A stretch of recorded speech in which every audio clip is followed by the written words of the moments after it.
அன்றியும் புருஷர்கள் கோபமும் தர்க்கமும் இல்லாமல் பரிசுத்தமான கைகளை உயர்த்தி எல்லா இடங்களிலேயும் ஜெபம் பண்ண வேண்டும் என்று விரும்புகிறேன். தீமோத்தேயுக்கு எழுதின நிருபத்தில் பவுல் எழுதுகிறாரு, ஆண்களுக்காக.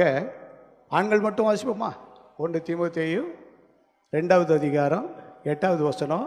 ஆண்கள் மட்டும் தயவுசெய்து எல்லாரும் வாசிப்போம். அன்றியும் புருஷர்கள் கோபமும் தர்க்கமும் இல்லாமல் பரிசுத்தமான கைகளை உயர்த்தி எல்லா இடங்களிலும் ஜெபம் பண்ண வேண்டும் என்று விரும்புகிறேன். பவுல் எழுதுகிறாரு, அவருடைய அனுபவத்தில் எது நல்லா தெரியுது அப்படின்னு சொன்னால், ஆண்கள்லாம் அல்லது புருஷர்கள் ஆண்கள் எல்லாரும் என்ன செய்யணுமா? கைகளை உயர்த்தி ஜெபம் பண்ணணும். எந்த இடத்துல ஜெபம் பண்ணணுமா? எல்லா இடங்களிலும் ஜெபம் பண்ணணுமா? எதை விட்டுட்டு ஜெபம் பண்ணணுமா? கோபமும் தர்க்கமும் இல்லாமல். அப்போ கோபமும் தர்க்கமும் எல்லாத்தையும் உண்டு, ஆண்கள்கிட்ட கொஞ்சம் அதிகமாக இருக்கும்.